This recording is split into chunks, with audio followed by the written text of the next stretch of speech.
Hey, hey, hey. Happy Tuesday. Come on in. Pull up a chair. The Gaming Gang Dispatch is in the air.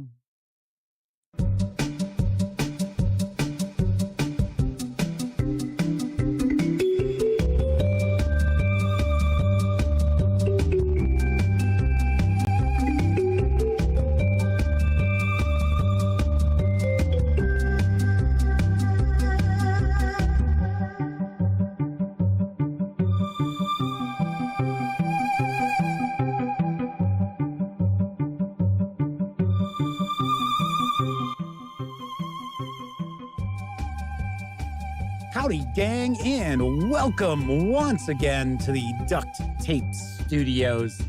I'm Jeff McAleer, your host, here at the Gaming Gang Dispatch, brought to you by, this week, the fine folks over at Dark Star Adventures. That's right. Once again, we are sponsored by Dark Star Adventures. They currently have their Cult of the Cave Crickets Kickstarter. Say that 5 times fast. Currently going on, it is well beyond its funding goal. In the hollow depths beneath the earth, where light is forgotten and sanity wavers, lies a terror beyond mortal comprehension. Cult of the Cave Crickets invites you to descend into a labyrinth of darkness, where mutated insects skitter and fungal abominations writhe. Unravel the mystery of a fallen star in a missing research expedition over 2 to 3 sessions of intense gameplay. This is not a mere adventure. It is a journey into madness, a confrontation with the unknowable and a test of your very sanity. Dare you enter the subterranean abyss and confront the cult of the cave crickets? Here's what's packed into this adventure. 17 locations across 3 distinct areas. 10 brand new enemies, 5 unique magical items, a host of deadly traps and environmental hazards, and a variety of ways to kick off the adventure. And multiple endings, from minimally to highly disruptive to the surrounding world. This Kickstarter project for Cult of the Cave Crickets is actually well past the 400% funding mark and runs through July 30th. Now you can reserve a copy of the 30-ish page softcover with PDF for a pledge of $15, or grab just the PDF alone for a $7 pledge through July 31st. Now, expected delivery on the PDF is within the first couple of weeks or so of August, while the physical books are slated to arrive in September. Very nice. We talked about this last week, and I got to say, I'm very impressed by the interior line art in Cult of the Cave Crickets. Now, it is for Dungeon Crawl Classics and 5e D&D. Yes. Very, very nice. Of course, the Gaming Gang Dispatch is also brought to you by, amazingly enough, thegaminggang.com, of which I happen to be the founder and editor-in-chief, and suddenly people are saying the stream has dropped. Yeah, looks like something's going on here. Oh, for crying out loud. We have been able to avoid some issues here as of late. But I do see that this is jumping all over the place as far as our upload speeds. I mean, just all over the place. Not really hitting 0. But it is showing that we dropped about 10% of the frames at this point. But that percentage is going down. So weirdly, it says the stream had ended, according to chat, which I will get to chat in just a moment. But it appears we might be all right now. Maybe. Could be. You know, I can always run and go do a packet loss check. But as of late, these dropped frames issues have been YouTube related. And funny enough, when I tried to pop into the live streaming section of YouTube today, a little while ago, the chat section was not loading up. I had to refresh like 4 or 5 times for the chat window to actually pop up. And I'm like, oh, okay, it's going to be one of those days, eh?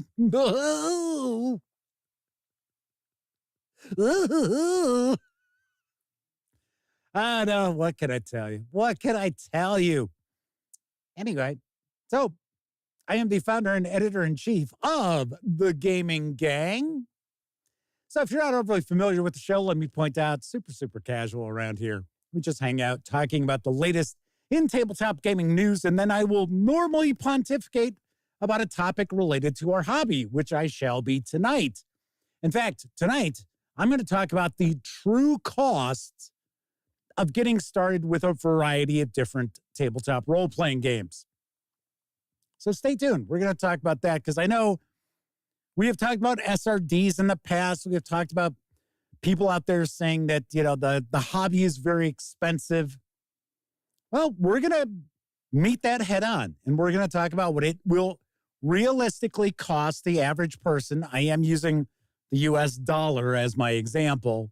What it's going to cost the average person who wants to get started with different tabletop role-playing games. So stay tuned for that. Now, of course, when you're not watching videos on the Gaming Gang channel, be sure to visit thegaminggang.com for all latest in tabletop gaming news, reviews, and a whole lot more you are not going to find here on YouTube. You know the drill. Get your geek on at thegaminggang.com. All righty. Since this is a live stream, I should also mention that there is chat available. It's not on screen. It's one of the ways to keep some of the more unusual commenters at bay. But if you are a subscriber to the channel, and you have been for at least an hour, by all means, feel free, take part in chat. If you've got a question, a comment, maybe you just want to say howdy, fire away. I'll do my best to respond. First out the gate tonight is our good friend of the show, the Madman. That's right, the Madman is with us. He happens to be one of our chat moderators. Roger Perdome is here. Mike is also popping on in, as is Keithulu, W Forge, Gleeman RX. I know that's not really how it's supposed to be pronounced, but Roger Perdome's watching Copa 2024 and the stream at the same time. Hey, that's cool with me. I was kind of kicking back, seeing what's going on with the Cubs game. Shockingly enough, they're actually beating Baltimore like 7-2 when I looked last. That's a shocker. Hey, you know what they say about the sun shining on a dog's ass, right?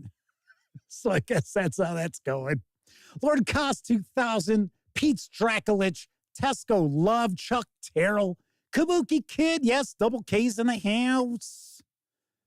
And the Badger and Kathy Evans are also with us.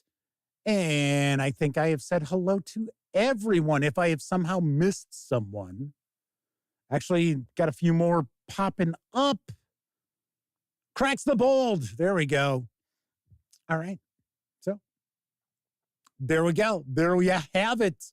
I believe we've got a nice chat rocking and rolling just in time to have all those frames drop at the beginning of the show. It looks like that's a past problem now. Knock on wood. Maybe, maybe not. My little summer cold is gone, mostly. If you caught a couple of videos I shared over the weekend, the voice was a little creaky and it was a little stuffy. A little stuffy doing those videos. Not the case anymore. All right, let's dive on into tonight's news because there is quite a bit. First off, Chaosium Inc. and Humble Bundle have teamed for an amazing offer, which features the RuneQuest role-playing game. Yes, I've got the deets on the deal. Your gateway to a tabletop role-playing game classic. Discover sword, sandal, and sorcery in RuneQuest, a role-playing game where the gods are real and everyone can use magic. This bundle includes everything you need to treat your group to endless adventure in the Bronze Age world of Glorantha. The RuneQuest starter set will get you up and running, including rulebooks, adventures, pre-generated characters, and more. The Red Book of Magic is an essential source book packed with all the spells in the game and rules for creating your own. The Pegasus Plateau and Other Stories contains 7 adventures that'll transport your group to some of Glorantha's most thrilling locales. You can pay what you want for these books and more.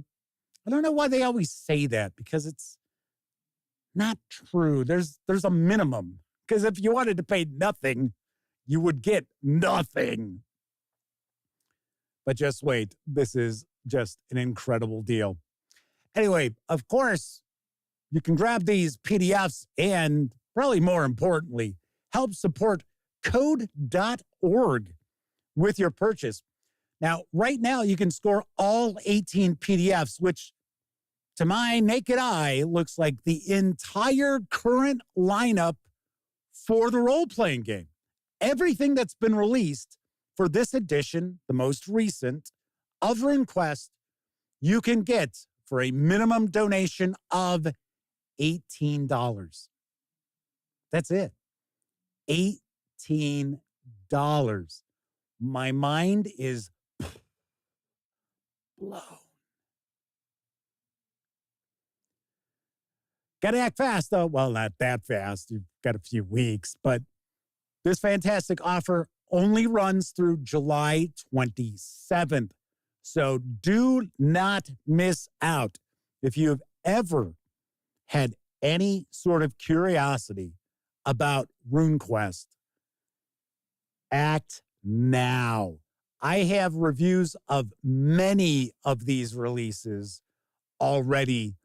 I have, in fact, if memory serves correctly, the first video I did in the Why You Should Play series is RuneQuest.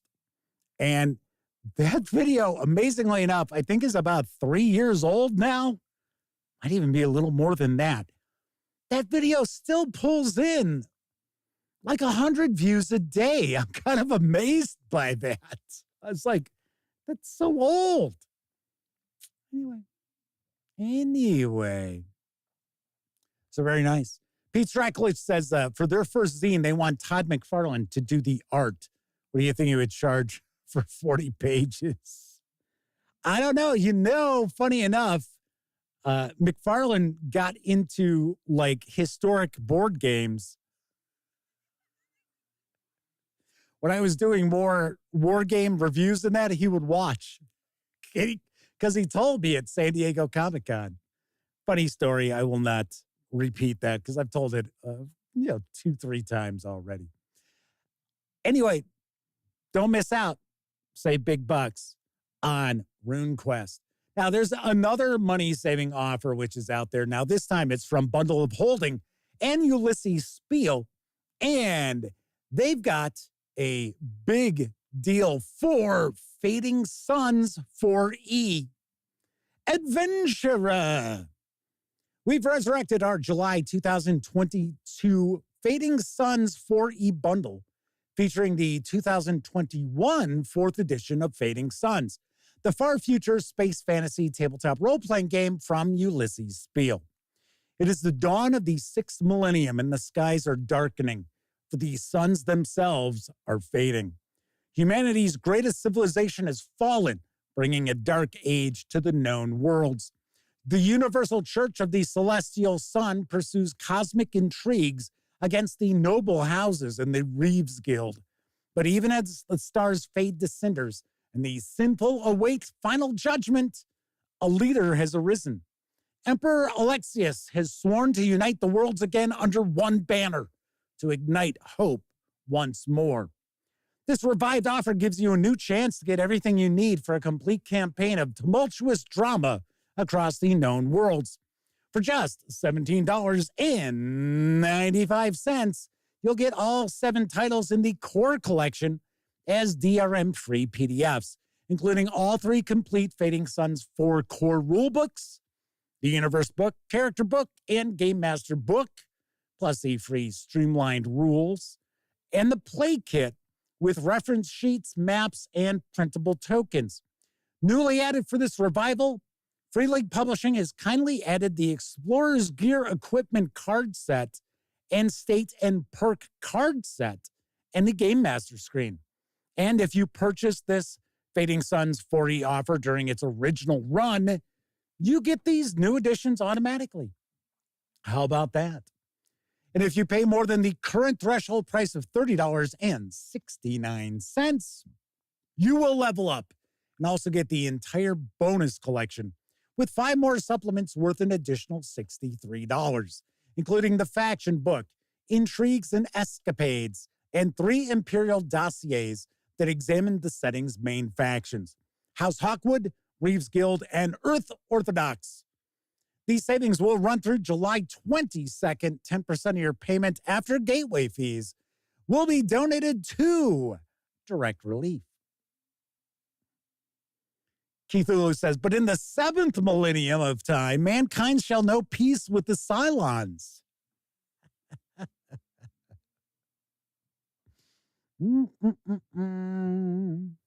Yes.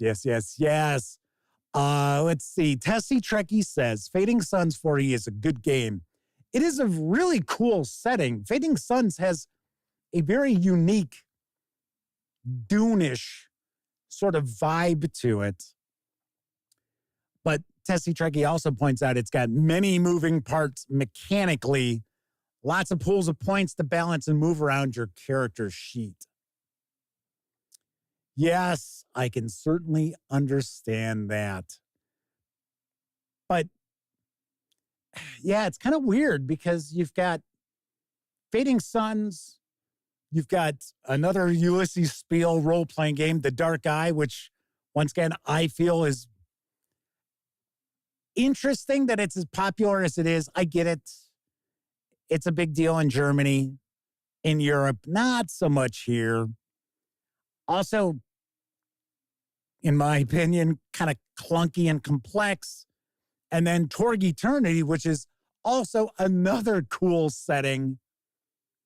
Kind of odd mechanics with using cards and things like that, too. It's kind of a Ulisses Spiele thing. But still, pretty sweet deal.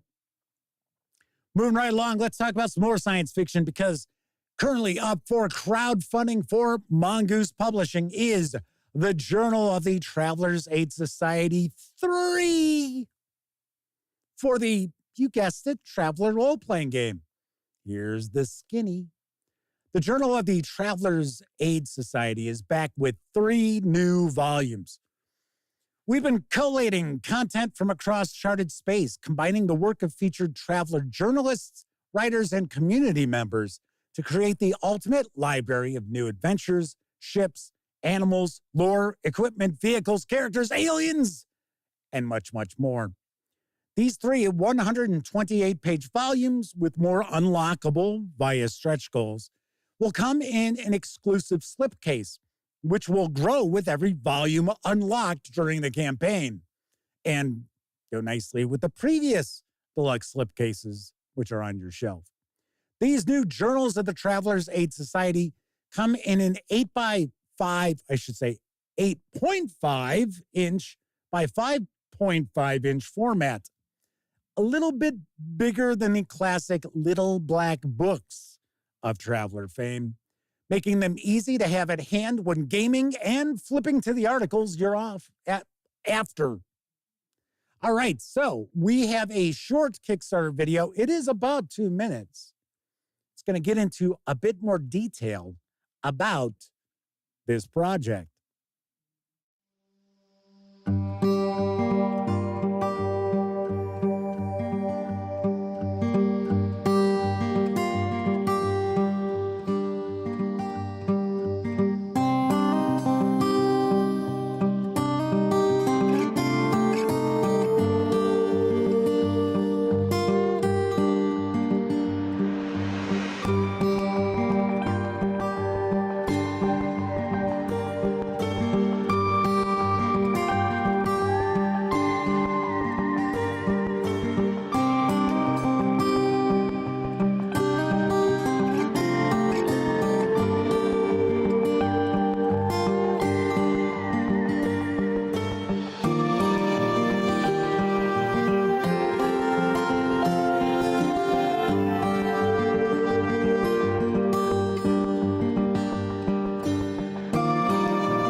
The Kickstarter project is well past its funding goal. You can reserve a copy of the physical slipcase with PDFs for a pledge of approximately $77, keeping in mind that Mongoose Publishing is across the pond in the UK. Or you can go all digital with just the PDFs for a pledge of approximately $35 through August 4th. Now, expected delivery on this is late this year. So pretty quick turnaround on these. I got to admit, I don't know really what the point of that video was. Sort of like, okay, let's see. Give me a young woman, put her in a tight black t-shirt. Let's make sure we put a motorcycle helmet on her head, make it look a little science fiction-y. Make sure we're never going to reveal their face. And let's make sure we get those boobs in profile every once in a while. It's like, what the hell? But still, I like Traveler. We'll talk a little bit about Traveler in a few moments when I get into my topic for tonight. It is one of the role-playing games that I'm going to talk about. But yeah, that video just seemed kind of odd. Keith Hulu says, and the mom jeans, got to have the mom jeans. Yeah, I thought it was a little interesting. They were exposing the midriff. And is it body shaming if I say maybe that person wouldn't normally wear a midriff, like exposed? I don't mean to. I'm just saying. I was kind of, okay, all right. Well, using your family members to pimp your products. That goes way back in the tabletop role-playing game industry. I'm looking at you, Gary Gygax. All right. Let's see. We got quite a few people who have popped into chat. Did I say hello to our friend Chris Lundgren? I seem to not think I did. I don't think I did. But Shanbot V42 and Kevin King are popping on in, as is No Linqu... Why do I always stumble over this? No Inquisitor. Not that it's easy to pronounce, just taking a peek at that. And Kevin R. Smith is also hanging with the gang. Yes, Kevin R. Smith says, Heidi Gygax. Yep. There were a few ads that she was utilized in. Look, guys, a girl. Jose Fernandez and James Eck are with us tonight. Welcome aboard. Cracks the Bolt says all space people expose their midriff. Ah, okay. All right. Oh, and yes, Chris reminds us, Buddy is also watching, plotting the destruction of yet another keyboard. Moon right along, landing in stores next week from my friends over at Kobold Press, is the Tales of the Valiant Slipcase Edition. Here's what I know. Join the ranks of the Valiant. Every adventure needs a beginning. Start your own tale in an infinite universe of high fantasy adventure with the Tales of the Valiant Player's Guide. Within these pages, a trove of knowledge lies ready, waiting for the Valiant to claim it. Make your own unique and legendary hero with the new lineage and heritage system. Select talents and backgrounds that make your hero truly stand apart. Master improved spellcasting and martial abilities to ensure every hero stands tall in a fight. Explore new downtime, exploration, and social encounter rules to expand your game beyond the dungeon. Learn a streamlined 5e-compatible rule set with unique mechanics to increase both risk and reward. Plus, you'll get all the monsters you need for a valiant adventure because the Monster Vault contains over 400 monsters for the Tales of the Valiant role-playing game, and all the guidance you need as a game master to run encounters with those monsters. Inside the book, you'll find classic fantasy monsters such as ogres, dragons, water elementals, and giants. New monsters suitable for any fantasy or science fantasy world such as ambush hags, virtuoso liches, fey guardians, mechadrons, and robots. New terrors from the ever-corrupting void, such as voidlings, starcrows, crimson jellies, and the mighty void dragon.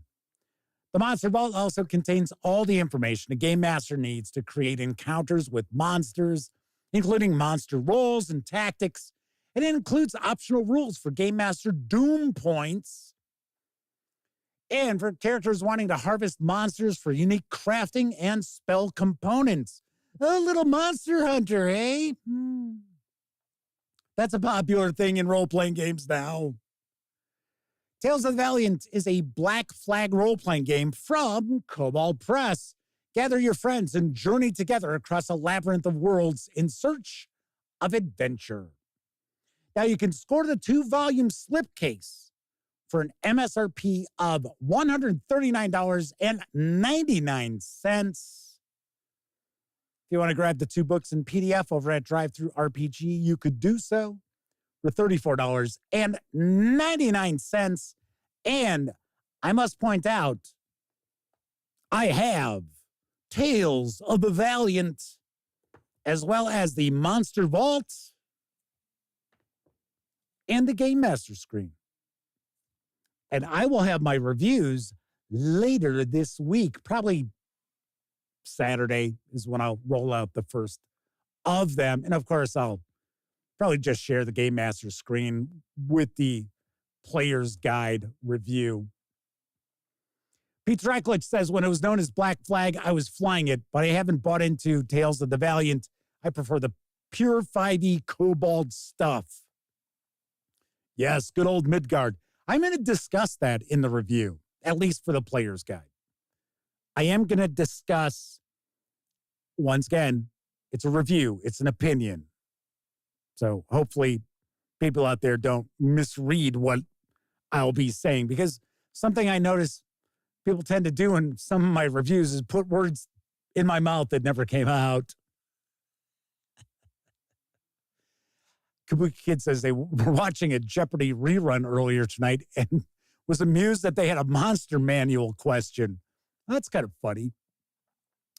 Anyway, I am going to mention if, hopefully, Kobold Press sticks with Midgard as their core setting for their products, be them for 5e or Tales of the Valiant. I'm a little worried that they're going to start buying into this multiverse thing and shift away from Midgard and have Midgard just one of those planes of existence.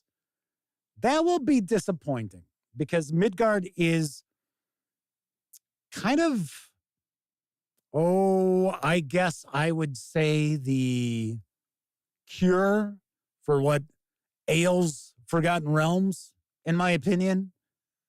So, anywho, Lenny Blade is with us tonight. Good to see you, Lenny. Like I said before, we got a really nice chat rocking and rolling. And yes, I know the lovely and talented Miss Sarah D is with us because she chimed in saying that when those frames were dropping, that she needed to refresh the stream because it said the stream had ended. Show's over, everybody. Got to see opening 30 seconds. See you next time. Bye. Let's move on to my final news piece, because currently available in print and PDF from Mind's Vision is The Legacy of Cthulhu. Here's the latest. The Legacy of Cthulhu is a role-playing game that lets players act as one of the few survivors of the apocalypse brought to Earth by the great old ones and their minions. The game's main goal is survival, hiding in shelters and waiting for the best windows of opportunity to go on supply runs. Food, medicine, weapons, and gear are the essential tools to resist the dooming future ahead, filled with regular folk possessed by pure desperation and madness, scheming cultists, shadowy priests, and the most dangerous enemies of all, the perverse spawns of Cthulhu and other great old ones. powerful enough to shatter someone's mind just with their presence. There are 3 ways to play the Legacy of Cthulhu. There's solitaire. Create one or more survivors and interact with them in the pre-made scenario through dice rolls on the predefined tables, slowly unfolding the character's story. Group of players. Second way of playing, you and one or more friends can use the tools for generating and conducting the game without the need for a storyteller to tell you what will happen. Thus, events and characters will appear according to random rolls and predefined tables. At the same time, your group will react to the events the way your characters would find most common and when necessary by rolling the dice to check if your actions were successful.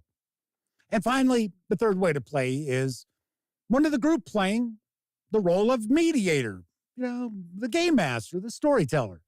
The mediator will answer the questions through the role of the oracle, ask for the dice rolls to carry out the basic actions, roll the game events, and mediate the player's actions, giving the freedom to insert different elements through the story. The game has multiple tables to help you with your choices of actions, including looking for resources, temporary refuge, finding weapons or treasure, violent encounters, character reveals, plot twists, and much more. The system allows for almost 20,000 combinations of events, making the Legacy of Cthulhu a deep and long-lasting game experience. Now, you can score the special collector's boxed edition, which has the core rulebook and a prologue adventure. It's also got maps and city tiles, character sheets, and, of course, in a big old box that carries an MSRP of $100. I think it might only be available through Exalted Funeral. You can also grab just the core rulebook with PDF for an MSRP of $50. Or if you want to get the PDF alone, you can do so over at DriveThruRPG. Right now, it's got a special price. It is available for $19.99. The PDF normally goes for $24.99. So if you are curious about the apocalypse taking place because Dread Cthulhu woke from Relay, well, this is here for you. This looks kind of cool. I gotta say, I'm kind of taken by it being seemingly really more designed for solitaire and group play without a GM. I think that's kind of interesting. It's kind of an interesting take. All right, that is it for the news tonight. Of course, I was just talking about DriveThruRPG. Don't forget, the Gaming Gang, thus the Dispatch, is affiliated with the One Bookshelf sites. So if you are going to visit DriveThruRPG, Storyteller's Vault, Dungeon Masters Guild, War Game Vault, what have you, please stop by gaminggang.com first. Click on one of our banner ads. That way, if you happen to make a purchase, I get a small portion of that sale. And of course, got to say, that helps keep thegaminggang.com around month in, month out. Although I got to say, our commissions have been down. And I sort of think it's got something to do with their new design. I don't know. It's weird. Just weird. Also, if you like this video, if you like the video, if you dig the channel, if you find thegaminggang.com to be a valuable resource, hell, if you just like what we do, you can always stop on by paypal.me/thegaminggang to make a small donation. Hell, you can buy me a 2-liter bottle of soda.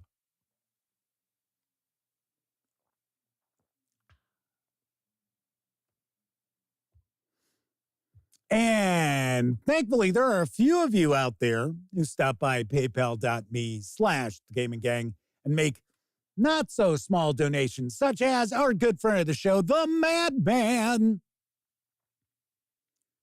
But thank you to all of you who utilize the banner ads and or stop by PayPal.me/thegaminggang.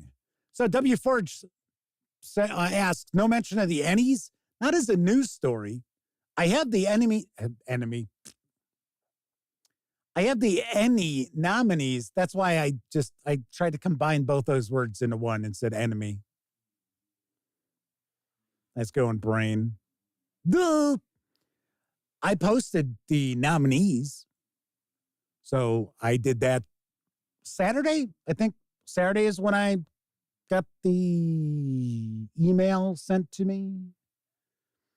Anyway, regardless, yes, I did share that, but I'm not going to sit here and read through all the nominees. I mean, that would put everybody to sleep. And of course, as always, year in, year out, there are some nominees where it's like, oh yeah, yep, I can easily see that. And then there's other nominees, and I'm not like knocking these games because I don't know anything about them for the most part, or I know a wee little bitty thing about them. But if you follow the Ennies, you know, every single year they've got some of the kind of out of left field nominees where you're like, W. Forge says, maybe a future show could be if Jeff picked the winners of the Ennies. Yeah, maybe. I got to wait till they come up with their nominees for Publisher of the Year, because that is still open. Now, speaking of the Ennies, July 12th, the public can start voting on the various different nominees. And there are some friends of ours who are up for, awards. So fingers crossed for them to win. But the reality is the vast majority of the nominees every single year for the Ennie Awards are games that are like, okay, they're very, very niche. In my opinion, I think there are far, far too many art punk sort of role-playing games that get nominated for Ennies. And it's sort of like, really? So I'll give you a great example. Eat the Reich. And once again, I've shared news about this game twice, if I remember correctly, because it does look interesting. But if I remember right, I think it's up for like Game of the Year. And the physical book is just hitting stores. Okay, that to me seems weird. I mean, yes, granted, the PDF's been out for a while. And I'm not picking on Eat the Reich because, once again, I've shared news about it twice. It looks interesting. Is it a Game of the Year contender? I don't think so. I don't know. Now somebody from the publisher is going to reach out and be like, how dare you, Jeff, you son of a bitch. Where do we see you at Gen Con? We're gonna cut you a new smile, Daddy-o. Uh-oh. Flaming Herons popped on in, said, is anybody else getting buffering? Okay, so I'm taking a look here. It does look like we're kind of jumping around a bit, but it doesn't look like we're dropping frames again.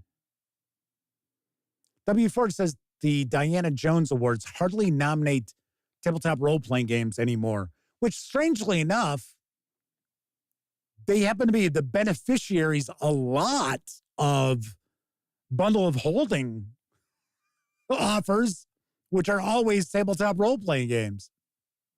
I don't know. It's kind of weird. Kind of weird. Let's see. So, Flaming Heron is now with us. I think we had a couple other people maybe sneak on into chat. Russell Higgins? I think that might be it. But like I said before, we got a nice chat. Oh, Sly Blue Demon. So, looks like some folks are having some buffering issues. but it is not on our end because we have not budged off of the number of drop frames. Like I said earlier in the show, I think it's a YouTube thing going on right now because I had some issues trying to get the chat window to load up from YouTube. So could be that. Could be that. So tonight, I am going to talk about the true cost. Get started with a variety of different tabletop role-playing games. Because people talk about how expensive our hobby is. So we're going to address that head on, and we're going to talk about what it would cost to get started with a variety of different popular tabletop role-playing games. But first, I think it's time for a brief intermission. It's refreshment time, and our refreshment stand is loaded with good things to eat. There's crispy, crunchy popcorn and hot, delicious buttered popcorn, lots of candy, and frosty, refreshing cold drinks. Why not treat yourself at the Refreshment Center now?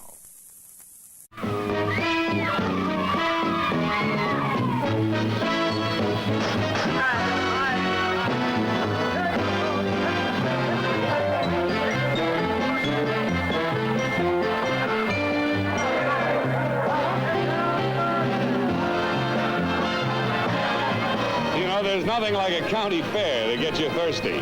And here's the beer worth getting thirsty for. Budweiser. It has a taste, it has a drinkability. Ideal's Robot Commando is battery operated to obey your command. Adjust the control, speak into the microphone. Left! Fire! Ideal's Robot Commando is here to help you. Look for your Robot Commando. He's looking for you.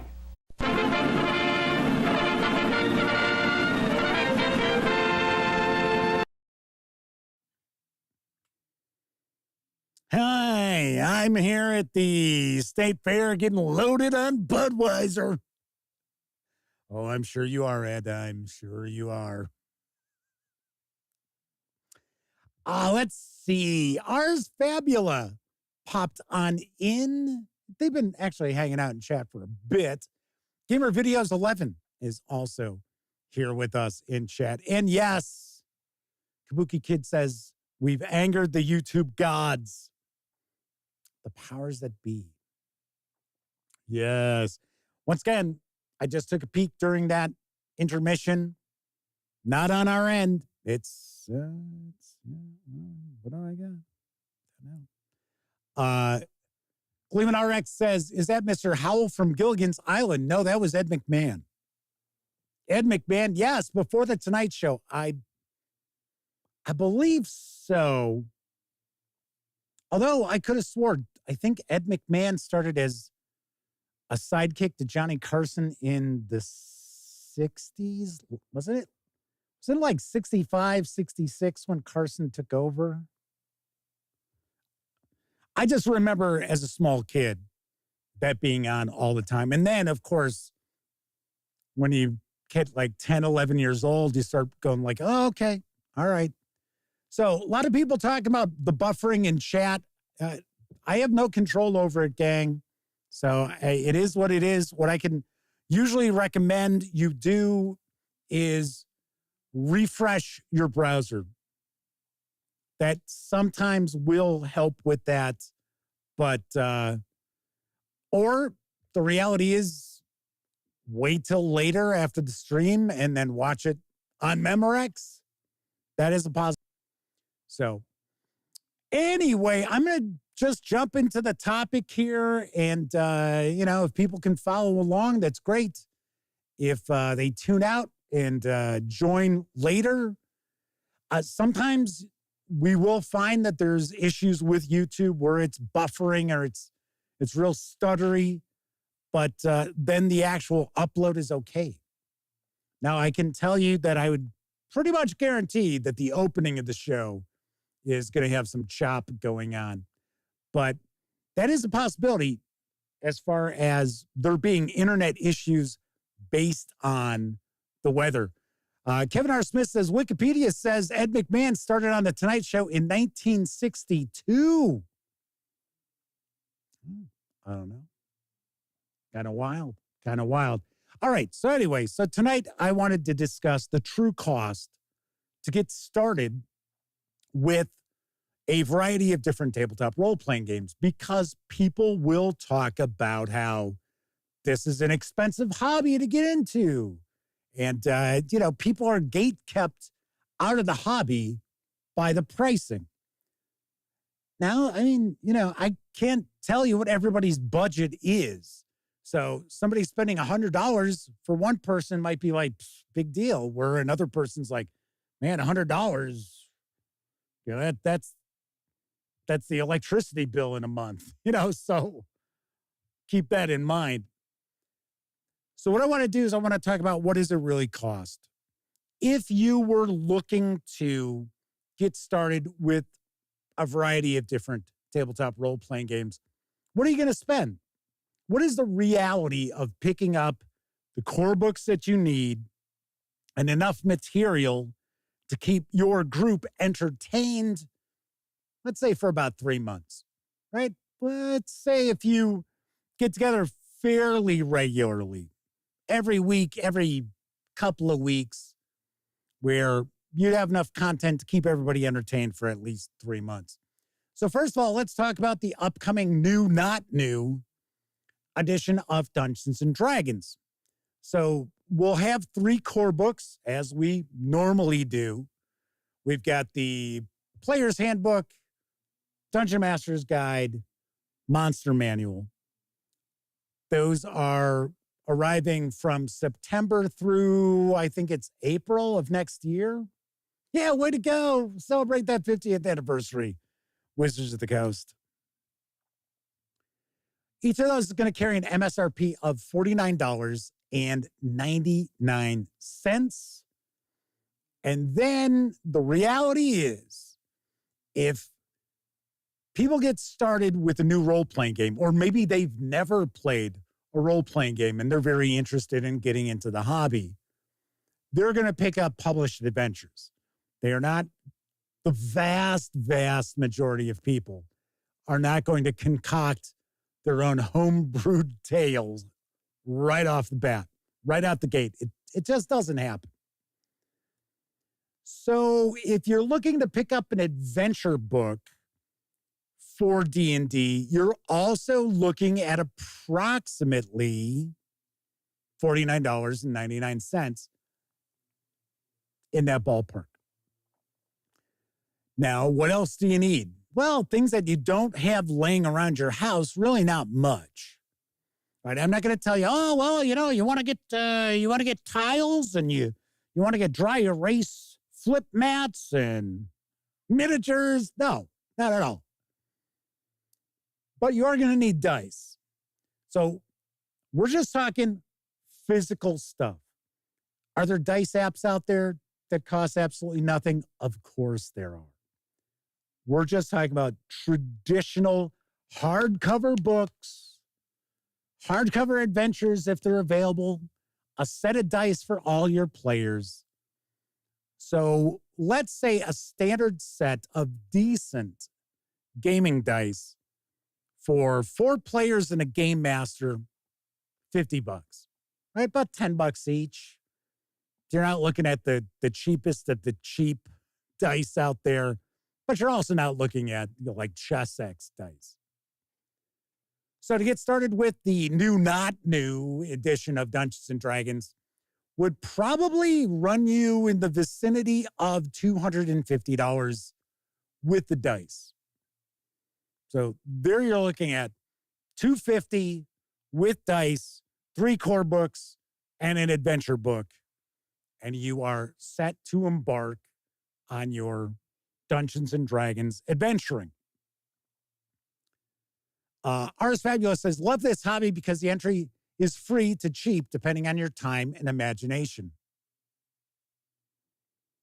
Yeah, exactly. And we've talked about, can you actually play these games from an SRD, from a system reference document?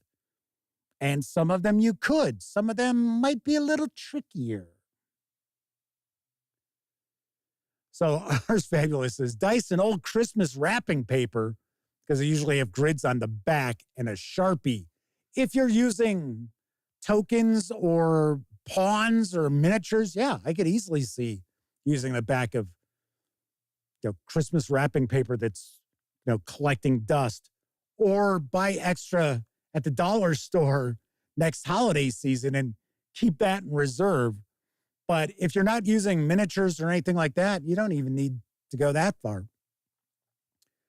All right, so let's also talk about Pathfinder 2nd Edition Remastered, because here we've got, in essence, 4 core books. So we got the Player Core, GM Core, Monster Core, and arriving at Gen Con is the Player Core 2. The reason why I mentioned Player Core 2 is because it contains an additional, is it 8 or 12 classes? I forget off the top of my head. I believe it's 12. If I remember correctly. Now, of course, do you need to have that if you're not going to be using those classes? No. But there are some classes that people do like, which have been held back until this release.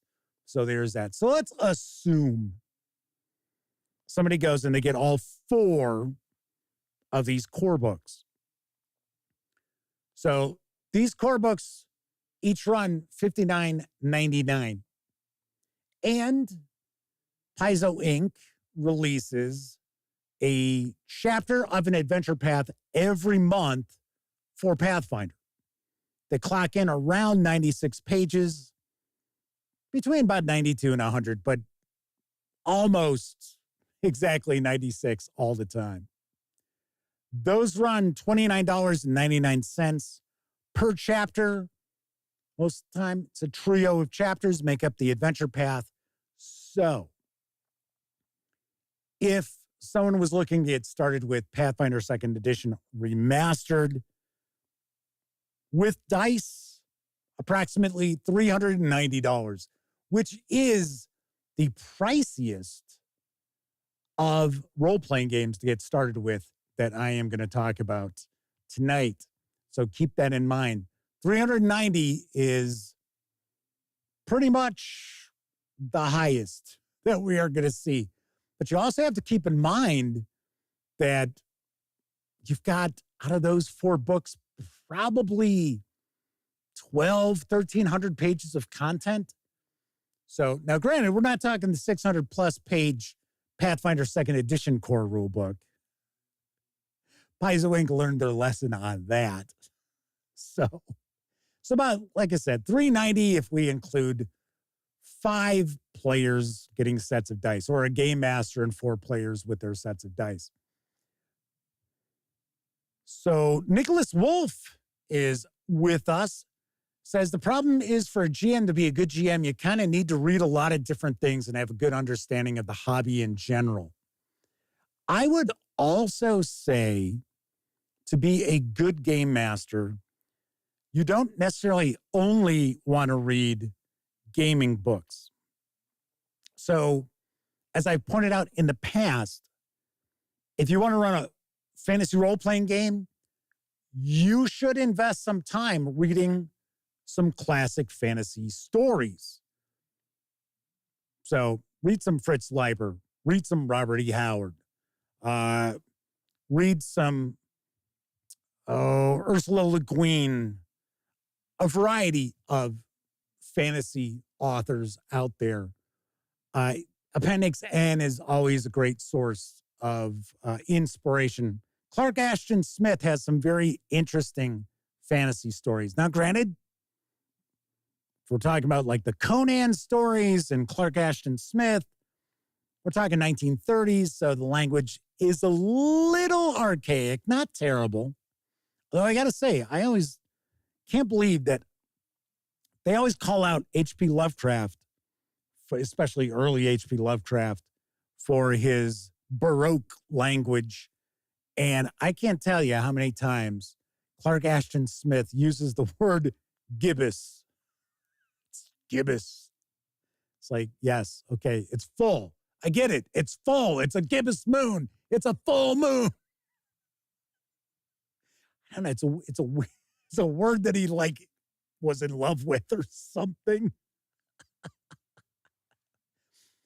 But yes, I would definitely say that you do want to invest yourself into gaming books, but you also need to invest into learning about that genre. And I talk about this. I've mentioned this in the past. I'm not going to harp on it because it's not tonight's topic. But in my opinion, you can't effectively run a fantasy role-playing game. And I don't care if it's 5e or Pathfinder, Castles and Crusades, OD&D, whatever, Shadow Dark, anything you want to float out there. There you go. Ars Fabula points out. Michael Moorcock, yes. Elric of Melnibone. Remember, I always say that for decades I called it Melnibone. So did all my friends. So I got an audiobook, and I was like, oh, so they want to pronounce it Melnibone, eh? Okay. All right. But you can't run a role-playing game only based on the tropes that you have seen from anime, Lord of the Rings, stuff like that. You just can't. Just like I had to laugh because I've mentioned this in the past. My nephew Cameron, when he was in basic training, he was running Dungeons and Dragons. And I said, what are you talking about? You're running Dungeons and Dragons. He's like, well, I was doing stuff that you did, Uncle Jeff. And I said, okay, for one, I didn't run Dungeons and Dragons. So, and he said, oh, well, we're flipping a coin for stuff. And I thought to myself, wow, I would not have wanted to be one of those people playing that game.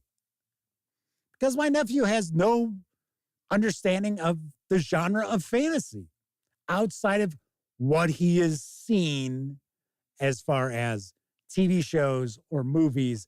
And in my opinion, that just ain't enough, Dooley, to be able to effectively be a good fantasy role-playing game master.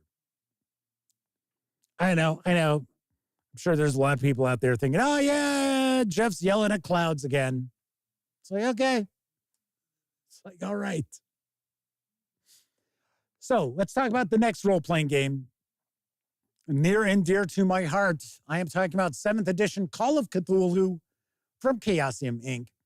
The Investigator's Handbook is $44.95. The Keeper Rule Book is $54.95. You can add a hardcover adventure book, say like Doors to Darkness, which is aimed specifically at new keepers to Call of Cthulhu. That is $34.95. Plus, if we toss in that approximate $50 for dice to get started with Call of Cthulhu, talking $185. Now, keep in mind, many of these games I'm talking about do have beginner boxes or starter sets. So, in fact, the first three I've talked about all have starter sets, or they like to call them beginner boxes, what have you. The second starter set for D&D, they call the Essentials Kit. It's kind of an oddball, although it actually had a pretty good adventure in it. So you don't have to be outlaying the sort of cash I'm talking about to get started. But the ballpark price that I am giving you is essentially to kind of wade into the game, not just dip your toe into the game, but actually jump on in because the water's fine. So, like I said, Call of Cthulhu, getting started, core books, plus I think Doors to Darkness has 4 or 5, but maybe it's 5. I think it's 5 adventures. So get quite a bit of adventuring in with that for your 185 with dice. Agile Monk has popped on in. Good to see Agile Monk. Flaming Heron says, if we talk about PDF bundles, then that really shows how affordable the games can get. Well, I just shared 2 of them tonight. RuneQuest is just a smashing deal. You're paying $1 a PDF. And it is insane. We are talking about stuff that's come out within the last year that's part of it. The last releases, the most recent releases for RuneQuest are part of the bundle. It's like, holy cow. So let's talk Mongoose Traveler. Actually, it's Mongoose Traveler 2nd Edition. Now, I shared a Kickstarter news piece about their Traveler's Aid Society. So let's talk a little bit about Traveler, which is many people's go-to science fiction role-playing game. Now, if you wanted to get the core rule book, which was updated in 2022, in fact, they actually say it's the core rule book update 2022. That's the title, strangely enough. You can get that. It's $59.99. The adventures that come out for Traveler tend to be soft covers, probably clocking in around 60 pages or so. And most of them carry an MSRP of $19.99. Now, that core rulebook has everything you need to play. Also, keep in mind, every one of these role-playing games that I've discussed have secondary volumes out there to kind of expand your universe within that game. So keep that in mind. It's not like, oh, well, it's only got the core rulebook. That's all you need. Yes, it's all you need, but there's plenty out there if you want more. So keep that in mind too. So some of these adventure series, which are not truly campaigns, they tend to be kind of just lightly connected to each other. So like we'll have the like core adventures, or we have the rim adventures, things like that. A lot of times these series will run 5 entries. So let's say you pick up the core rulebook, and let's go with the 5. So let's say we get 5 of those. Now, something about Traveler is it only uses 6-sided dice. So you really, really don't have to go out and purchase sets of dice, because most people have 6-sided dice laying around their house. If not, they're super cheap.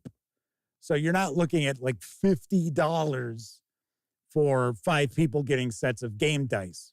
No, not at all. You could probably just say, I'm not even worried about that. So we won't even count a cost of dice to get started with Traveler 2nd Edition. So with 5 adventures, which is going to give you way more than 3 months of adventuring, but we'll just say we'll take one of those adventure blocks. With the core rulebook, $160, thereabouts, approximately. The Madman's talking about Savage Worlds. I actually will wrap up. Well, no, I'll wrap up with another one, but Savage Worlds is on this list. We'll talk about that. I wasn't going to leave the Madman's favorite role-playing system out. So anyway, so we also have another game that's really close to my heart, Warhammer Fantasy Roleplay, the 4th edition from Cubicle 7 Games. Once again, something else that's got a starter set. Now, there is a Traveler starter set, which has the core rules broken up into 2 books, but it is the full rules, because starter sets usually just have enough rules for you to get started with the game, or get started with low-level adventuring in the game. And a lot of times, they will not have character creation rules in them. Some will, others don't. And the reality is the WIFRIP starter set is excellent. But the core rulebook is $59.99. That has all the rules in it. The reality is you do not need to pick up any other supplemental materials that give you more classes and things like that, although they do exist. There aren't a lot of them. So there is that. So the WIFRIP 4th edition core rulebook is pretty much a one-stop shop if you want it to be.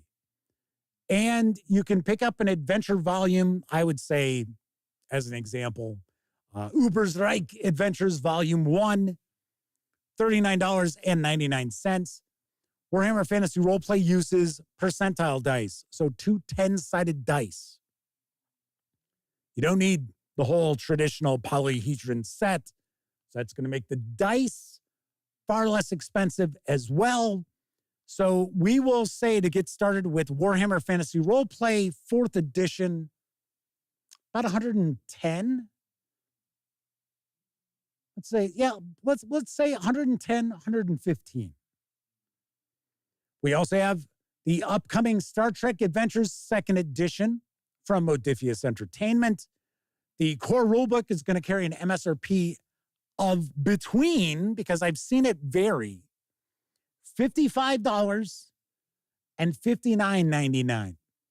Funny enough, if you order from Modiphius.us, which is the US store, I think it's $65.21.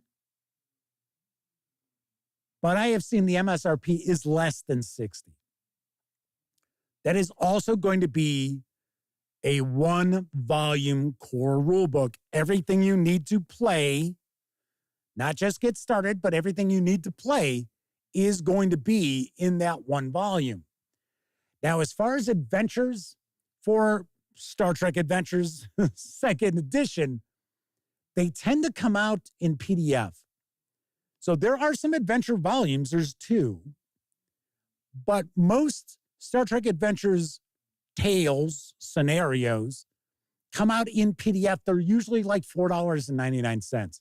Now, there are a couple of adventure volumes, and if I remember correctly, I'm trying to remember the titles of them, because they're Star Trek-y, right? So it's not Where No Man Is Gone, or it's along those lines, right? And I want to say those hardcovers go for $39.99.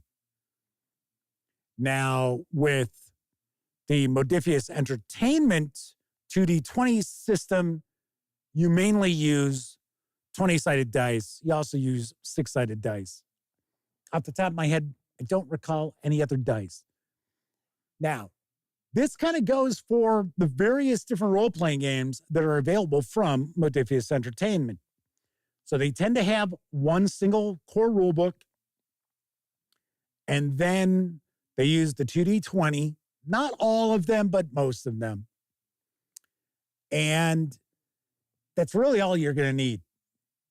And then, of course, they've got their adventure releases and so on and so forth. So if you're interested in games like Dune or Achtung Cthulhu actually has 2 core books. So I should mention that. It's got 2 core books for that. But that's kind of an exception to the rule for Modiphius Entertainment. And of course, you are not going to need the whole set of polyhedral dice. Someone just asked, Chris Lundgren asked if the 2nd edition of Star Trek Adventures is going to have a starter set. Yes, but we're not talking starter sets. So I had mentioned, this is not dipping your toes into a game system. This is wading into the game system. Just like we're not talking PDFs. Because obviously, if we talk PDFs, then everything is going to be far, far cheaper. We are talking traditionally, how people traditionally would get started with a tabletop role-playing game. W. Forge says, Strange New Worlds. See, and the funny thing is, I kept thinking, isn't that it? And I'm like, no, that's the show, dummy.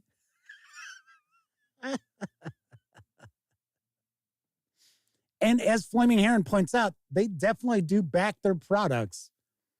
For the most part, they do. There have been some games that they rolled out that just didn't go over all that well, and they kind of bailed on early. But the vast majority of role-playing games from Modiphius Entertainment get a lot of support.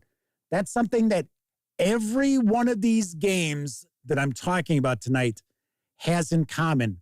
Loads of content out there if you want it, except for one that I'll talk about. And it's just simply because they've been kind of slow in their releases. Next up, we're going to talk about Castles and Crusades Reforged from Troll Lord Games. So if you're looking at something kind of old school, but still a bit modern in its mechanics, I talk about Castles and Crusades all the time. There is, in fact, I think the Kickstarter still has about 24 hours left to it. For the new volumes that they are actually going to go in, and I shouldn't say going to, they have scrubbed the open game license stuff out. They are addressing the little grammatical errors that have been hanging around in these books forever throughout the print runs. So they've got 2 volumes that you need to actually run Castles and Crusades. So there's a player's handbook, and then there's Monsters and Treasures.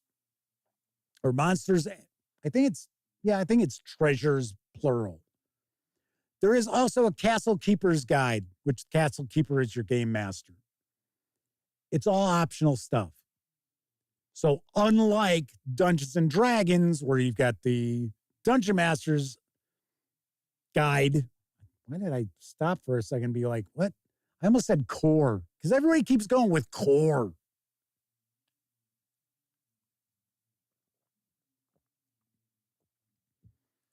The Dungeon Master's Guide is a requirement. You must have Dungeon Master's Guide in order to run Dungeons and Dragons. You do not have to go anywhere near the Castle Keeper's Guide in order to run Castles and Crusades. And then they will have adventure releases. They tend to be multiple adventures in a volume. They run on average about $40. Now, right now in that Kickstarter, you could get the Player's Handbook, the Monsters and Treasures, and their adventure volume all together for $99. And then I'm taking a guess, the MSRP on those, probably $10 more. One thing that's pretty cool about Castles and Crusades is you can go and get their Player's Handbook in PDF, absolutely free. It's out there. In fact, with this Kickstarter, they were giving away the Reforged Player's Handbook absolutely free if you had just signed up to be notified when the Kickstarter kicked off. So Troll Lord Games, they like to give a lot of free stuff out. So keep that in mind. So the reality is, if you were getting Reforged and you wanted to get the 2 core books and the adventure, $100. If you wait till it comes out in stores, I think it's like early next year, probably $30 more. So let's say with your dice, approximately $150 to $180. Now, the one role-playing game that does not have as much support as I would like to see is actually the second edition of The One Ring from Free League Publishing. Now, yes, we are getting the Moria box set. It's a Gen Con release. I'm expecting to probably see that before Gen Con, because I normally will get Free League Publishing releases sent to me before the street dates. But if you have any interest in The Lord of the Rings, definitely check out The One Ring. Now, there is The Lord of the Rings role-playing, which is also from Free League Publishing. That is built for 5e. So you got to have 5e, or at least the SRD, to utilize it. So we'll talk about The One Ring second edition. It's a little bit easier. Core rulebook is $57.99. If you want, you can get, the way they've done it so far is they'll release an adventure supplement and then a regional supplement where those adventures are taking place. So as an example, we have Ruins of the Lost Realm, which is $39.99. And we have Tales from the Lone Lands, also $39.99. Now, as far as dice for the One Ring second edition, all you use are 6-sided dice and 12-sided dice. That's it. So that brings the price a little bit down as well. So all in all, we're probably looking about $160 to get started with the One Ring second edition. Now, of course, the Madman is a huge fan of Savage Worlds, which is from Pinnacle Entertainment Group. The suede hardcover is $39.99. Now, there's a variety of different settings. Now, not all of them are for the adventure edition. So some are like earlier edition Savage Worlds, but there are quite a few that are for suede, as people like to refer to them, and refer to it, I should say. And we have some box sets for Savage Worlds. So Savage Worlds itself is a non-genre specific role-playing game system. So it is the core rules, but there's no like setting for it. W. Ford says, hey, I just realized Jeff didn't cover the less expensive digest-sized soft covers for Pathfinder. Right. Because, yes, there are the pocket editions. Some of these do have pocket editions. But as I mentioned, once again, I am talking about the traditional avenue of getting started with role-playing games and picking up hardcover books. For the most part, your hardcover books are going to hold up far, far longer than softcover books. So no, W. Forge did not miss that. I did not discuss it because, as I pointed out a few times during this segment, we're talking hardcover books. Unless something's not available in hardcover, right? Like Traveler Adventures. I'm not aware of any Traveler Adventures that are hardcovers. So they tend to be soft covers, just like the Pathfinder second edition remastered adventure paths are always soft covers. Now, we have seen some standalone adventures like Seven Dooms for Sandpoint, which are hardcovers, but they're one volume. So it's kind of a, I don't want to say one-shot adventure because there's a lot going on in it, but it's all just collected in one volume. But for the most part, the adventure paths are soft covers. Anyway, as far as Savage Worlds goes, the box sets range in price from $99 all the way up to $199, which is for the Savage Pathfinder Core, Ultimate Core, which has quite a lot in it, including the cards and dice and so forth. But the reality is, if you picked up Savage Worlds Adventure Edition, you also need to have a deck of cards. So you need to have a poker deck. And of course, you need your dice.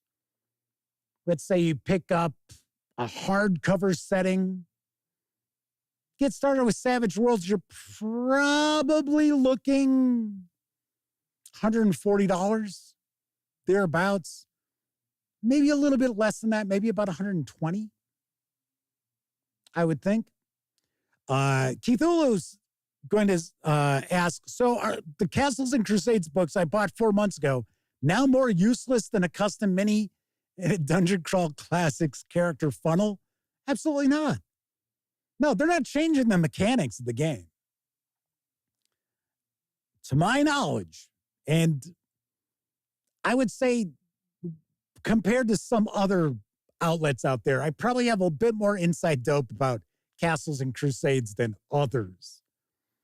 But to my knowledge, they're getting rid of the open game license stuff. So they're scrubbing all that like so many other companies have done.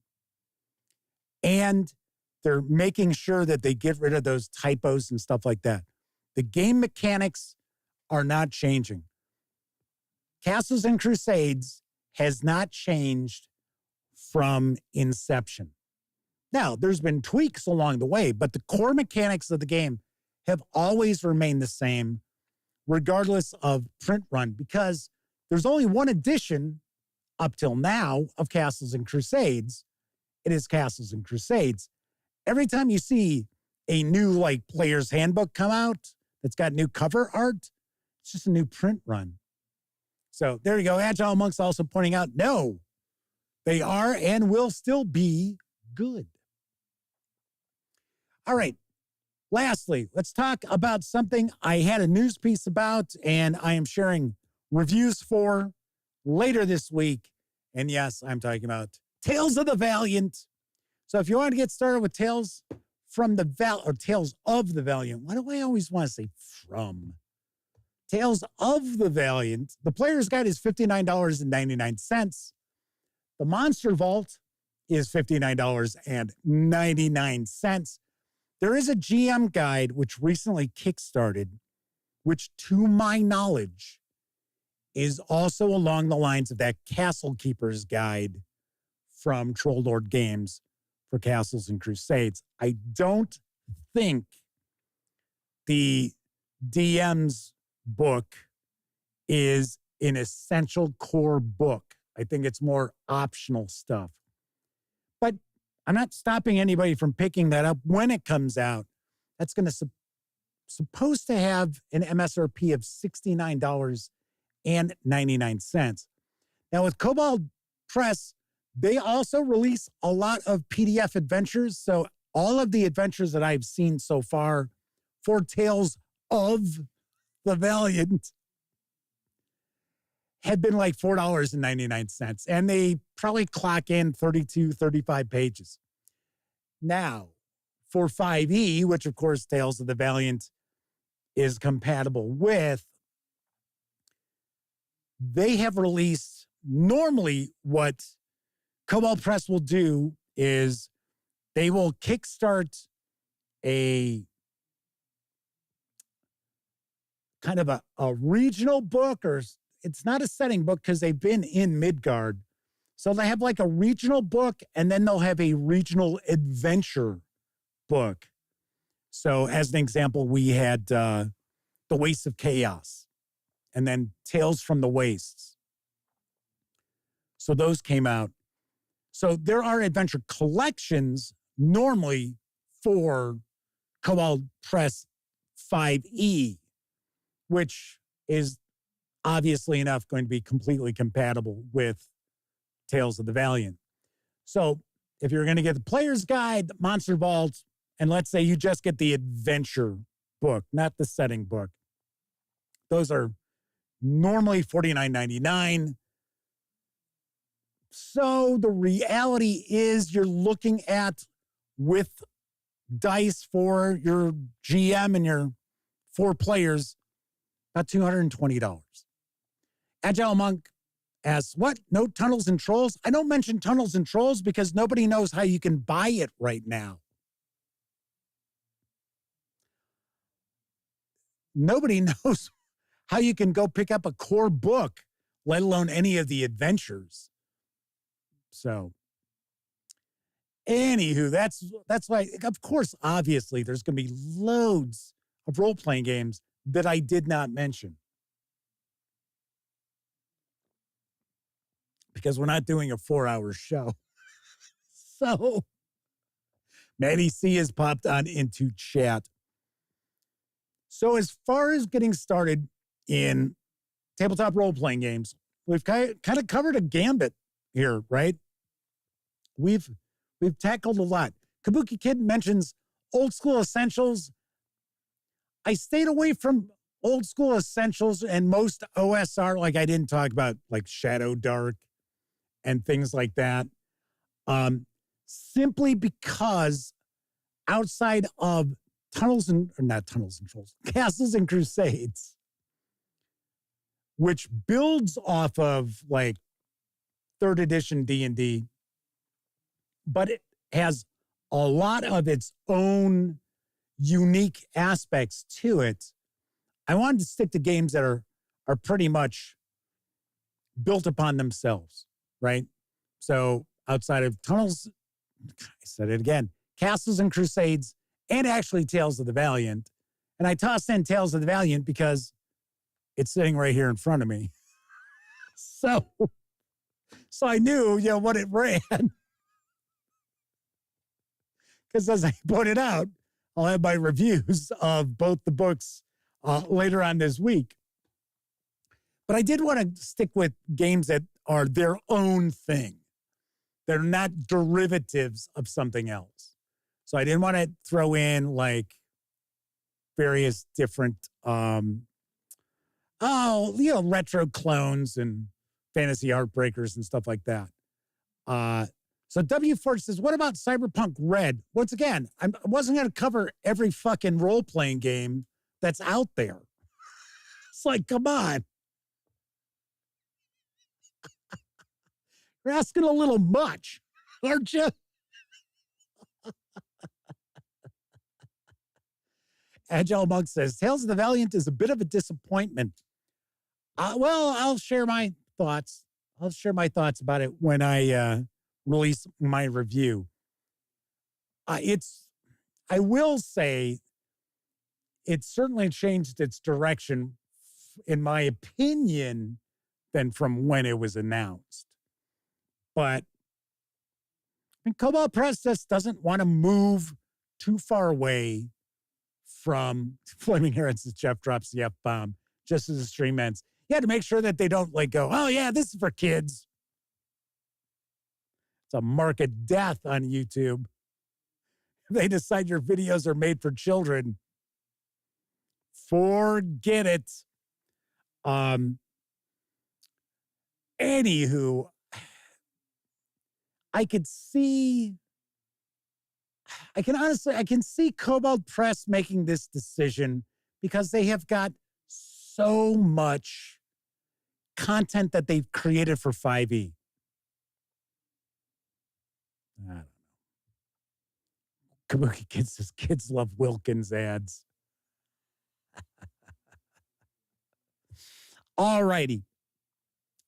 So what I wanted to sum up was, so we were talking about, okay, so anywhere from about $120, $130, all the way up to $390, which was the remaster of Pathfinder 2nd Edition.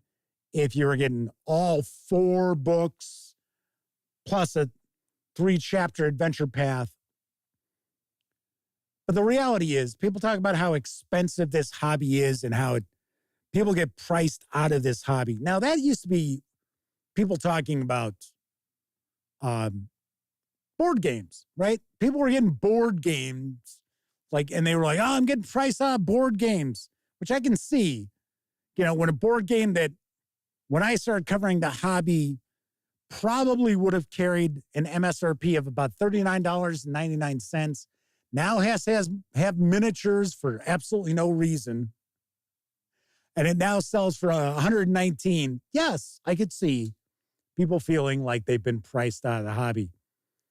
Tabletop role-playing games, not so much, because once again, I have to point out, just because you want something doesn't necessarily mean that you should get that thing.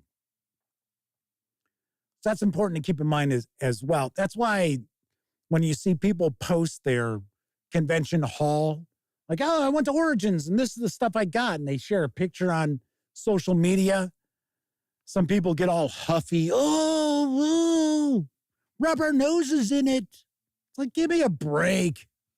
They're excited about the games they picked up. Come on. It's like, what about GURPS? I still have to cover Shadowrun and GURPS. I don't got to do nothing, W Forge. Roy Goodman's popping on into chat with us. Good to see you, Roy. So let's think here. So remember, we were talking, we had a game master, we got 4 players, so that's 5 people. 5 people go to the movies. Go see a movie, there's no guarantee they're going to enjoy it. On average, here in the U.S., I do believe with tickets and snacks and whatever extras, depends on wherever you're going, on average, and this is probably including the places that actually serve alcohol and food, like, meals, the average American spends just about $30 every time they go to the movies. There you go. Kabuki Kid popped it out. $30 a head. So you're looking at 5 people, go to see one movie, 2 hours. Hey, maybe they luck out. Maybe it's, maybe they went and saw Oppenheimer, so they're there for a little over 3 hours. That's still $150 that has been spent to go enjoy 2.5, 3 hours of a film. And depending on what movie you go see, you might go see a movie that's 90 minutes in length for that $150 for the 5 of you. So when people talk about how the pricing of tabletop role-playing games is a deterrent to getting into this hobby, and many of those very same people have absolutely no qualms whatsoever going to a theater and blowing $30 per person, I don't think that argument holds much weight. Now, of course, there are a lot of people out there who are like, shit, man, I wouldn't spend $30 to go see a movie. And I'm with you on that. I agree. So yes, maybe for those folks, the pricing is a deterrent to getting into the hobby. But even if we were looking at the most expensive game on the list, which does include 4 core books, you're basically looking at 2.5 movies for your group of 5, and you have paid for all of that. And you are going to have far more than 6 hours entertainment from it. So there you have it. So I wanted, like I said, I just wanted to talk a little bit about what is the true cost of getting into our hobby if you're taking a traditional route into the hobby. Now, of course, buying PDFs, using apps to roll dice, all that stuff. There's so much free stuff out there. Yes, you could join the hobby and spend years playing and enjoying yourself for nothing or next to nothing. But just want to give you something to chew on. Rogue Thinker had popped on in a little while ago. Kabuki Kid says escape rooms, also not the most cost-effective bargain for the time. I'm not a fan of escape rooms. Just not my thing.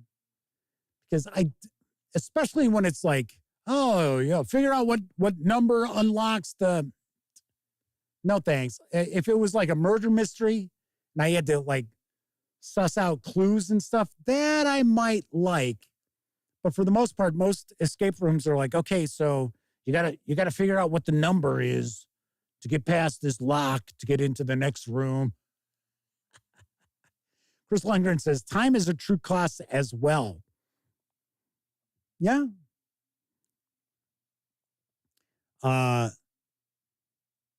Gleamwood RX says, I went all in on Dolmenwood.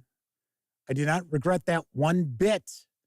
They have 6 months to find space for all those minis. Nice. I like Old School Essentials. You know that. If you follow the Gaming Gang, I like it.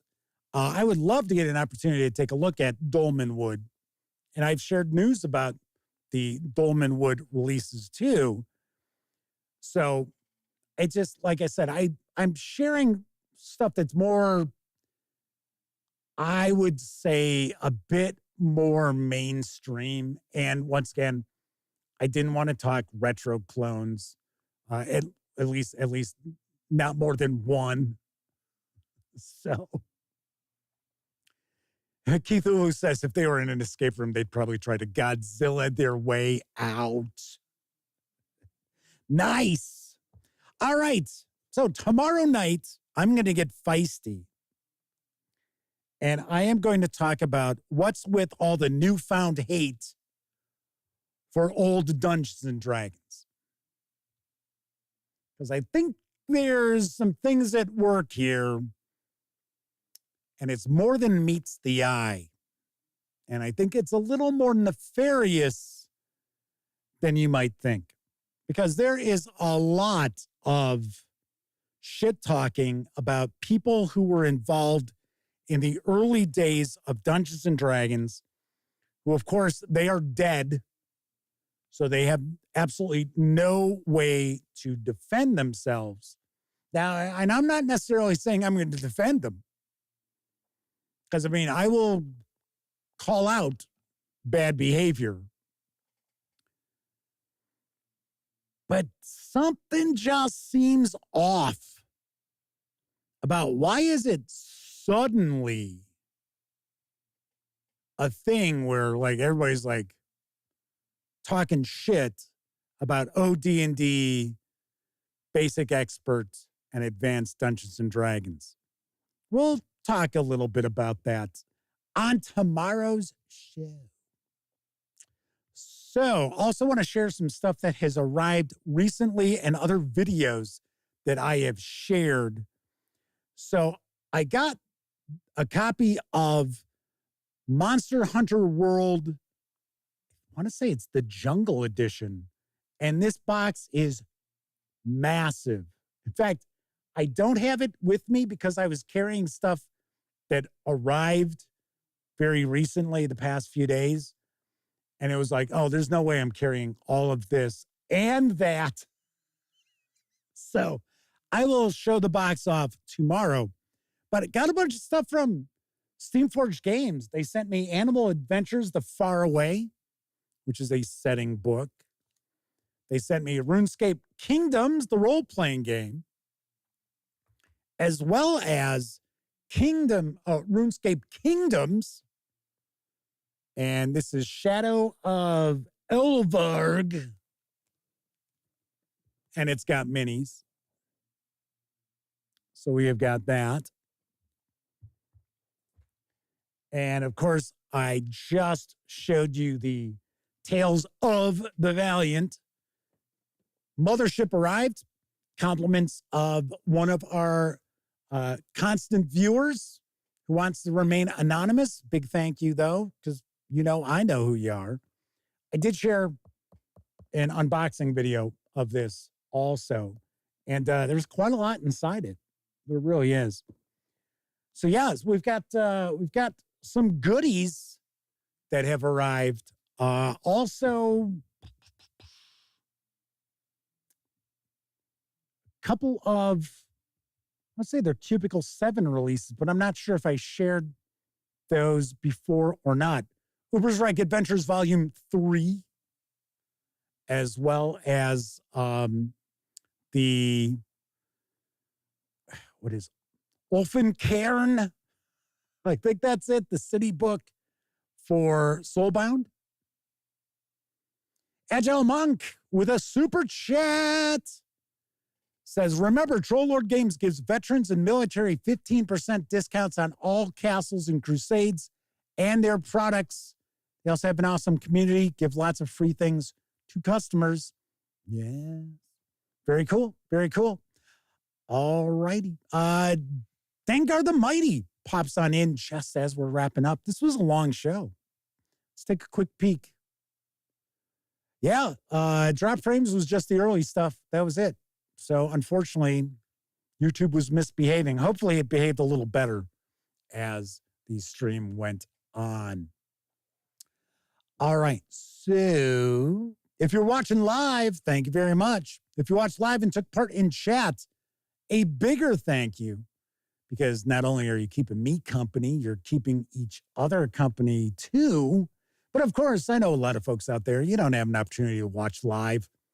Doesn't matter if you're watching live or on Memorex. Thank you very much for taking time out to watch any of the videos here on the channel. And of course, if you like this video, be sure to give it a quick thumbs up. Subscribe to the Gaming Gang channel. If you haven't already, we cracked the 13.4 thousand subscribers mark. You'd think we'd get more views on the videos. I don't know. With that many subscribers, you'd think, but I don't know. Maybe somebody's paying people to subscribe. I know I'm not. Can't afford to. Anyway, be sure to ring that bell if you subscribe, because it'll not only let you know when the Dispatch streams live most Tuesday, Wednesdays, and Thursday evenings here on YouTube at 7 p.m. Central. I'll also let you know when I share other videos, such as my review of You Are the Hero, an interactive history of the fighting fantasy game books from Ace Gamebooks and author Jonathan Green. Good stuff. Good stuff here. And of course, when you're not watching videos on the Gaming Gang channel, be sure to visit thegaminggang.com for all latest in tabletop gaming news, reviews, and a whole lot more you are not going to find on YouTube. You know the drill. Get your geek on at thegaminggang.com. Thank you very much for watching. Enjoy the rest of your morning, afternoon, evening, whatever time of day it is in your neck of the woods. I'm Jeff McAleer, and as always, I certainly hope each and every one of you get to enjoy plenty of great gaming with your gang.